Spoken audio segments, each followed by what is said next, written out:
यार मुझे प्रॉफिट तो होता है बट मंथ एंड जाते जाते पता नहीं कैसे मैं लॉस में पहुंच जाता हूँ। प्रॉफिट आते ही ना फट से मैं निकल जाता हूँ, लगता है कि जो आ रहा है वो कहीं चला ना जाए।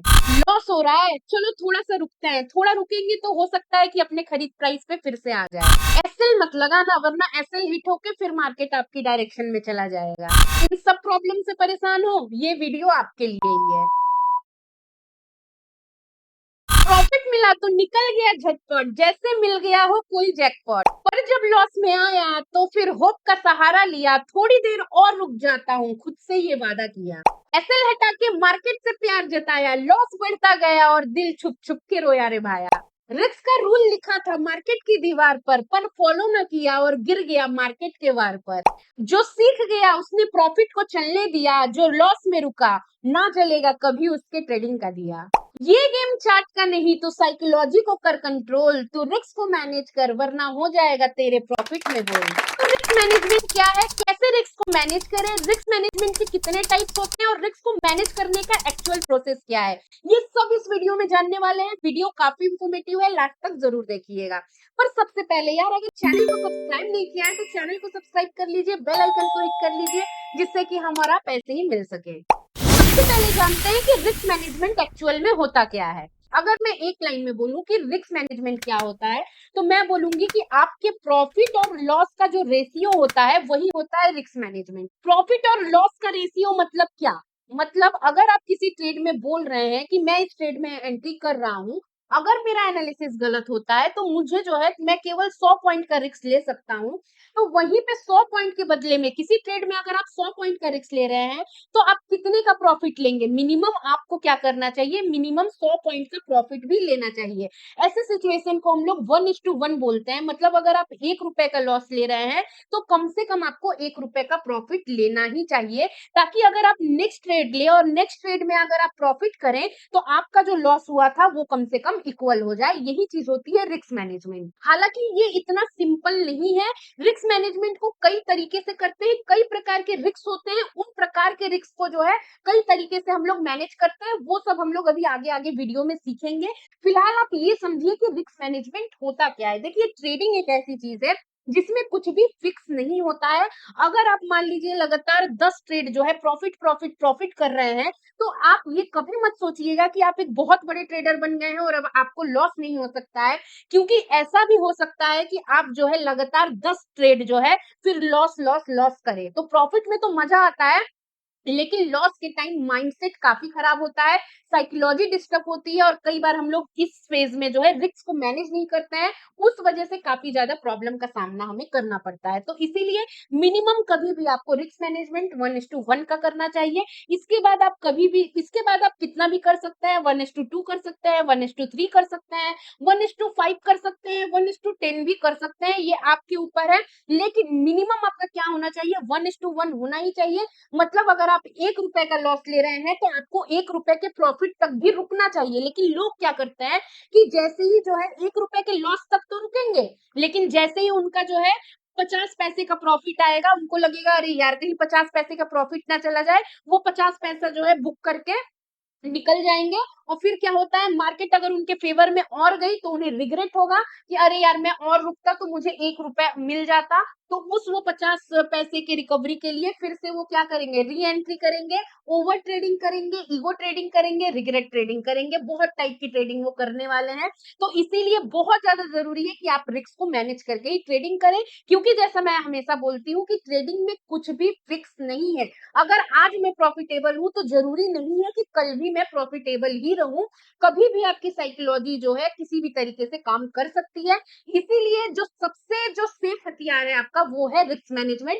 अगर आप हमेशा रिस्क को मैनेज करके चलेंगे तो अगर मान लीजिए बैक टू बैक आपके लॉसेस भी हो रहे हैं, तो अगर आपका रिस्क मैनेजमेंट सही है तो जब आपको प्रॉफिट होगा तो पूरा आपका लॉस रिकवरी आराम से हो जाएगा। तो मान लीजिए कि आपने यहाँ एंट्री की, ठीक है, आपने यहाँ एंट्री करके यहाँ एसएल लगा दिया, अपने रिस्क को मैनेज किया कि मैं यहाँ पे मिनिमम 100 पॉइंट का लॉस ले सकता हूँ। अब क्या हुआ कि मार्केट जो है नीचे आने लगी और नीचे आई मार्केट में जैसे ही आपको 50 पॉइंट दिखा आप फट से निकल गए। आपने लॉस लिया था 100 पॉइंट का लेकिन आपको प्रॉफिट हुआ 50 पॉइंट तो आप फट से निकल गए। तो ये बिल्कुल गलत तरीके का रिस्क मैनेजमेंट है। हो सकता है कि जब दूसरी बार आप ट्रेड ले, हो सकता है कि जब आप दूसरी बार ट्रेड ले तो फिर क्या हो, आपका पूरा का पूरा 100 पॉइंट चला जाए, क्योंकि आप क्या कर रहे हैं, 100 पॉइंट का रिस्क ले रहे हैं और पूरा 100 पॉइंट आपका चला जाए, तो यहाँ पे आपको प्रॉफिट हो सकता था, मार्केट भी आपके फेवर में चली है, आपको पूरा प्रॉफिट हो सकता था, लेकिन आप फिर भी क्या होंगे, 50 पॉइंट के लॉस में रहेंगे। क्यों लॉस में रहेंगे? क्योंकि पहले ट्रेड में जो है आपने रिस्क मैनेजमेंट को फॉलो नहीं किया है। तो रिस्क मैनेजमेंट बहुत ज्यादा इंपॉर्टेंट होता है, ये बात आप हमेशा याद रखिएगा। अब हम ये समझते हैं कि किसी भी ट्रेड में कितने प्रकार के रिस्क इन्वॉल्व होते हैं, फिर उन हिसाब से हम उन रिस्क को मैनेज करना सीखेंगे। तो सबसे पहले टाइप के रिस्क की बात करते हैं, जो कि है फाइनेंशियल रिस्क। अब फाइनेंशियल रिस्क क्या हुआ? मान लीजिए आप ट्रेड कर रहे हैं, ट्रेड करने में आपका फाइनेंशियल रिस्क कितना है? आप मान लीजिए किसी ट्रेड में 10,000 का कैपिटल लगा रहे हैं, 10,000 में अब आपका 10,000 में कितने रुपए का रिस्क आप ले रहे हैं, यही होता है फाइनेंशियल रिस्क। अब इस रिस्क को भी आप जो है दो प्रकार से समझ सकते हैं। पहला रिस्क तो होगा एसएल के साथ और एक होगा विदाउट एसएल, ठीक है। एक होगा आपका विदाउट एसएल। अब विदाउट एसएल में हम सबको पता है कि अगर हम लोग स्पेशली एफएनओ सेगमेंट की बात कर रहे हैं, तो वो चाहे ऑप्शन ट्रेडिंग हो या फिर कोई भी हो, आपका कैपिटल जीरो हो सकता है। ऑप्शन हो या फ्यूचर हो, कैपिटल आपका जीरो हो सकता है। इवन अगर आप बोलेंगे ऑप्शन में भी बाइंग और सेलिंग होता है, तो बाइंग और सेलिंग की बात करें तो बाइंग में तो आपको पता ही है कि पूरा का पूरा जीरो हो सकता है, और सेलिंग में भी काफी ज्यादा आपको लॉस हो सकता है। तो आप मान लीजिए पूरा मिला के कि आपका कैपिटल जीरो हो सकता है, फ्यूचर ट्रेडिंग में भी आपका कैपिटल जीरो हो सकता है, तो ये चीज आप हमेशा याद रखिएगा। तो जब भी फाइनेंशियल रिस्क की बात हो रही है, 10,000 का कैपिटल आपने लगाया है, फाइनेंशियल रिस्क में आपका अगर आप विदाउट एसएल है, यहाँ पे मैं विदाउट एसएल लिख दे रही हूँ, तो आपका कैपिटल यहाँ पे जीरो हो सकता है। मतलब यहाँ पे आपका कितना परसेंट रिस्क इन्वॉल्व है? 100% का रिस्क आपका इन्वॉल्व है। पूरा का पूरा जो कैपिटल है 100% वो जीरो हो सकता है। अब बात करते हैं विथ एसएल। अब विथ एसएल की अगर बात की जाए तो ये डिपेंड करता है कि आप कितने पॉइंट का एसएल दे रहे हैं। तो मान लीजिए कि 10,000 का कैपिटल है और आप मान लीजिए कि आप 1,000 का एसएल दे रहे हैं, आपने एसएल लगाया है, तो अगर आपने एसएल लगाया है तो आपका रिस्क जो है बिल्कुल फिक्स होता है। इसको आप फिक्स रिस्क बोल सकते हैं, इससे ज्यादा रिस्क आपका नहीं होगा, क्योंकि आप एसएल का इस्तेमाल कर रहे हैं। अगर हम लोग फिक्स रिस्क की बात कर रहे हैं, तो मैं आपको बता दूं कि इसको आप जो है, इससे ज्यादा आपका रिस्क नहीं हो सकता है, बट इससे कम हो सकता है। कैसे? आप ट्रेलिंग स्टॉप लॉस का यूज करके। मान लीजिए आपने यहाँ एंट्री किया था कि मार्केट नीचे जाएगी, आपने यहाँ एसएल लगाया था, लेकिन मार्केट जैसे ही नीचे आई तो आप क्या करेंगे, अपना जो एसएल है ना, ये वाला जो एसएल है, इसको आप डिलीट करेंगे और अपना एसएल आप यहाँ पे लगा लेंगे। फिर जब थोड़ा मार्केट नीचे आएगी तो आप अपना एसएल यहाँ पे कहीं शिफ्ट कर लेंगे। तो आप यहाँ पे देख रहे हैं कि आपका पहले जो रिस्क था एसएल का, वो फिक्स रिस्क था। फाइनेंशियल में भी फिक्स रिस्क था, लेकिन जैसे आपने ट्रेल कराया, ट्रेल कराने के बाद आपका रिस्क कम हो गया, लेकिन बढ़ा नहीं। अब आपने यहाँ एसएल लगाया है, तो ये बढ़ नहीं सकता है। जाहिर सी बात है, कॉमन सेंस की बात है कि आपने बोला कि 10,000 में से मैं 1,000 का रिस्क लूंगा, तो उससे ज्यादा तो आप एसएल लगाएंगे नहीं। उतने का आपने एसएल लगाया, वो आपका फिक्स रिस्क हो गया, वो बढ़ेगा नहीं, लेकिन वो घट सकता है ट्रेलिंग स्टॉप लॉस के जरिए। अब ट्रेलिंग स्टॉप लॉस क्या होता है, स्टॉप लॉस कितने टाइप के होते हैं, कैसे लगाना चाहिए, कैसे ट्रेल कराना चाहिए, सारा मैंने सीरीज बनाया है। यहाँ पे आपको वीडियो मिल जाएगा, लिंक आपको ऊपर आई बटन पे मिल जाएगा, वहां से आप जाके देख सकते हैं। तो यहाँ पे आपका दो तरीके का रिस्क था, फाइनेंशियल रिस्क जो कंप्लीट हो गया है। अब हम लोग नेक्स्ट टाइप के रिस्क की बात करेंगे, जो कि है स्ट्रेटेजिकल रिस्क। ठीक है, पहला था फाइनेंशियल, दूसरा हो गया स्ट्रेटेजिकल रिस्क। वो क्या होता है? मान लीजिए कि आपकी स्ट्रेटेजी कहती है कि जब भी जो है मार्केट 21 ईएमए के ऊपर जाएगी, तो आपको क्या करना है, आपको बाय करना है। ठीक, 21 ईएमए के ऊपर मार्केट जाएगी तो बाय करना है। अब मार्केट में कैंडल क्लोज हो गई 21 ईएमए के ऊपर। अब क्या हुआ कि मार्केट तो कैंडल तो क्लोज हो गई 21 ईएमए के ऊपर, लेकिन यहाँ से फिर मार्केट जो है नीचे आ गई, मतलब आपकी स्ट्रेटेजी फेल हो गई। तो यहाँ पे भी आप क्या कहेंगे, इसको स्ट्रेटेजिकल रिस्क बोलेंगे कि आपकी स्ट्रेटेजी फेल हो रही है। हालांकि मैं आपको बता दूं कि कितनी भी स्ट्रेटेजी अच्छी हो, कोई भी मतलब बेस्ट स्ट्रेटेजी भी अगर आप यूज कर रहे हैं, तब भी स्ट्रेटेजी कभी कभार जो है 85% जो है काम करती है, 15% चांसेस तो होते ही है कि वो फेल हो जाए। अब इस 15% चांसेस को जो है हम लोग रेक्टिफाई करने के लिए या इसके साथ डील करने के लिए हमें क्या करना है, हमेशा एसएल का यूज करना है। तो अगर आप एसएल का इस्तेमाल करेंगे तो अगेन आप शिफ्ट हो गए फाइनेंशियल रिस्क पे, और उसमें भी आप एसएल लगा रहे हैं, तो आपका एक तरीके से रिस्क फिक्स हो गया कि आपका रिस्क फिक्स हो गया और ट्रेल कराएंगे तो आपका रिस्क कम होते जाएगा। तो देखिए, कान यहाँ से पकड़िए या यहाँ से पकड़िए, बात वही है। आपकी भले ही ये स्ट्रेटेजिकल रिस्क है, लेकिन at the end of the day आप फिनेंशियल रिस्क की तरफ जो है बढ़ रहे हैं, क्योंकि आपने यहाँ ऐसे लगा दिया। बात वहीं पे आ गई। बस मैं आपको नॉलेज के लिए बता रही हूँ, नॉलेज आपको होनी चाहिए। अब आप ये कैसे जानेंगे? अब आपकी स्ट्रेटेजी, अब देखिए कैंडल यहाँ पे क्लोज हुई थी, इसके नीचे भी कोई कैंडल बनी होगी, यहाँ पे आप ऐसे लगा दीजिए तो आपका रिस्क यहाँ पे भी फिक्स हो गया। तो ऐसे करके जो है आप रिस्क मैनेज कर सकते हैं। चलिए थर्ड टाइप के रिस्क की बात की जाए, जो कि एक तरीके का ह्यूमन रिस्क होता है। अब ह्यूमन रिस्क क्या बोलेंगे इसको? ह्यूमन रिस्क बोल लीजिए, साइकोलॉजिकल रिस्क बोल लीजिए। मान लीजिए आपने यहाँ एंट्री किया, मान लीजिए आपने यहाँ एंट्री किया, ठीक है, यहाँ पे आपने ऊपर के साइड में एंट्री किया और जैसे ही ये रेड कैंडल बनी, तो देखिए बहुत ज्यादा हायर चांसेस है कि आपने ऊपर के साइड में एंट्री की है और जैसे ही ना आपकी ये रेड कैंडल बनेगी, तो लोगों को लगेगा कि अरे कहीं यहाँ से मार्केट तो गिर नहीं रही है। तो यहाँ पे वो दो प्रकार से काम कर सकते हैं।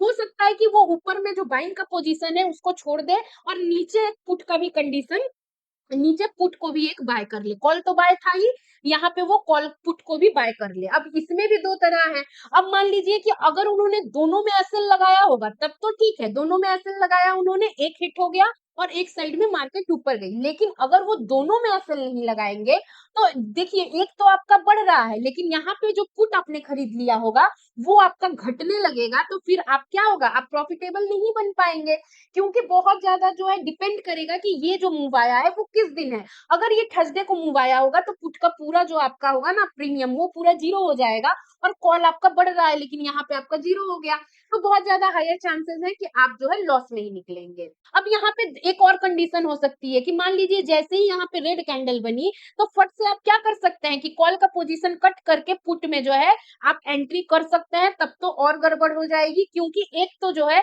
अपने पुट में एंट्री कर ली है कॉल को कट करके, और फिर मार्केट अगर ऊपर गई तो यहाँ पे आपका पूरा का पूरा जो प्रॉफिट आपको मिलना चाहिए था वो तो पूरा धुल गया, ऊपर से यहाँ पे आपको लॉस हो रहा है। अगर आपने एसएल लगाया तब तो ठीक, तब तो ठीक, एसएल हिट हो जाएगा, बट अगर नहीं लगाया तो अगेन ये जीरो हो सकता है। तो अब आपके मन में दो रिग्रेट आ गए, एक तो आपका प्रॉफिट मिस हो गया, दूसरा आपका लॉस हुआ जहां पे आपका लॉस नहीं होना चाहिए था। तो इसीलिए आप बार बार देख रहे हैं कि मैं एसएल का जिक्र कर रही हूँ। एसएल बहुत ज्यादा इंपॉर्टेंट होता है, आपको हमेशा यूज करना चाहिए, समझना चाहिए कि कितने टाइप के रिस्क इन्वॉल्व होते हैं और उन सबके रिस्क का एक इलाज है, वो है एसएल। तो देखिए पहली वाली कंडीशन में तो फिर भी ठीक था, चलो भाई ऊपर जा रहा था, प्रॉफिट आ रहा था, लेकिन यहाँ नीचे गया, कुल मिला के हो सकता है आप जीरो में रहे या हो सकता है थोड़ा बहुत माइनस में रहे, बट वहां पे ये जो ऊपर जा रहा है ना, ये प्रीमियम मिस होने का डर नहीं है। लेकिन अगर आप दूसरे कंडीशन में जो अभी मैंने बताया, आपने पुट को कट, आपने कॉल को कट कर दिया और फिर पुट बाय किया, तो भाई गड़बड़ है। ये जो तरीका है, इन तरीके के रिस्क को हम लोग ह्यूमन रिस्क या फिर साइकोलॉजिकल रिस्क बोल सकते हैं,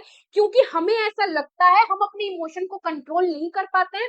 हर एक इंसान जो है ना अपनी नेचर के हिसाब से ही चलेगा। देखिए ह्यूमन नेचर होता है और ह्यूमन नेचर से अलग आप कुछ भी नहीं कर सकते हैं। आप भगवान नहीं है, आप इंसान हैं और आप ये गलतियां करते हैं, तो हमेशा आपकी ट्रेडिंग में एक साइकोलॉजिकल या ह्यूमन रिस्क भी इन्वॉल्व होता है। नेक्स्ट टाइप के रिस्क की अगर बात की जाए तो वो है डिसिप्लिन का रिस्क।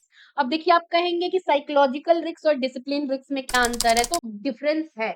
वहां पे हम क्या कर रहे थे, कैंडल को देख के जो है, कैंडल को देख के फट से जो है रिएक्ट कर रहे थे और कुछ भी डिसीजन ले रहे थे, अपना ट्रेड कट कर रहे थे, फिर जो है दूसरे ट्रेड में एंट्री कर ले रहे थे। किसी सिचुएशन में हम बिना कट किए दोनों साइड में एंट्री कर ले रहे थे। लेकिन डिसिप्लिन का रिस्क का मतलब क्या हुआ? देखिए डिसिप्लिन का रिस्क ये है कि आपका जो स्ट्रेटेजी था वो कहता है कि मार्केट में अगर कैंडल जो है इस ईएमए के ऊपर क्लोज होगी तो आपको एंट्री करना है। ठीक, आपने यहाँ एंट्री कर ली ऊपर के साइड में, बाइंग साइड में। अब आपका डिसिप्लिन कहता है कि आपको क्या करना है, स्टॉप लॉस लगाना है। स्टॉप लॉस लगा लिया आपने, चलिए आपने यहाँ पे मान लीजिए आपने यहाँ स्टॉप लॉस लगा लिया, तो यहीं पे आप एक डिसिप्लिन का आपका रिस्क आप देखिए। मान लीजिए आपने डिसिप्लिन ब्रेक किया और स्टॉप लॉस नहीं लगाया, आपने एक डिसिप्लिन ब्रेक किया, चलिए, तो यहाँ भी अगर मार्केट अपोजिट में आएगी तो आपको बहुत बड़ा नुकसान होगा। अब दूसरा आपका डिसिप्लिन क्या कहता है कि जैसे-जैसे मार्केट ऊपर जाएगी, आपको क्या करना है, ट्रेल कराना है, जब तक या तो आपका टारगेट ना आ जाए या तो आपका स्टॉप लॉस हिट ना हो जाए। अब आप क्या कर रहे हैं कि मार्केट ऊपर गई, ठीक किसी तरीके से आपने यहाँ पे अपनी साइकोलॉजी कंट्रोल की और आप ट्रेलिंग पे ध्यान दे रहे हैं, डिसिप्लिन को फॉलो कर रहे हैं, लेकिन जैसे ही आप ऊपर जा रहे हैं ना, आप सोच रहे हैं कि अरे यार, मुझे तो यहाँ पे जो है 100 पॉइंट मिल गया है, चलो मैं यहाँ से निकल जाता हूँ। आप यहाँ पे क्या कर रहे हैं, डिसिप्लिन फॉलो नहीं कर रहे हैं, आपका टारगेट नहीं आया है, आप बीच में ही 100 पॉइंट निकल के चले जा रहे हैं।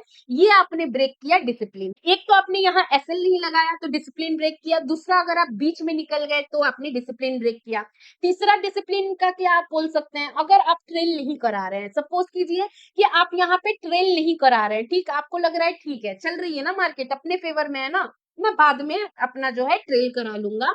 और मार्केट क्या हुआ, मार्केट यहाँ पे अचानक आई, आपने जो है स्टॉप लॉस जो है ट्रेल नहीं कराया। अब आप सपोज कीजिए कि ये वाली कैंडल के बाद नीचे एक और अगर बड़ी रेड कैंडल, जैसे कि यहाँ पे आपको एक रेड कैंडल दिख रही है, अगर ऐसी ही बड़ी एक रेड कैंडल बन जाएगी तो आप सोचिए आपका यहाँ पे स्टॉप लॉस हिट हो जाएगा, जबकि मार्केट थोड़ा ऊपर गई है।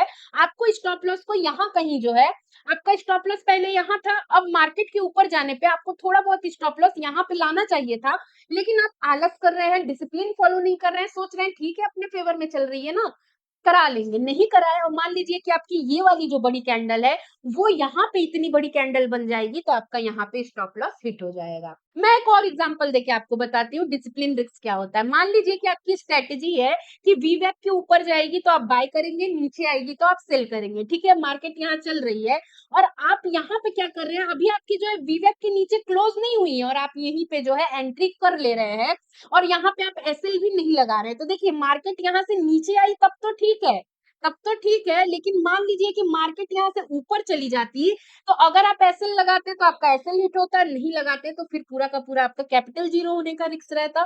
तो क्यों हुआ ये आपके साथ, क्योंकि आपने डिसिप्लिन फॉलो नहीं किया।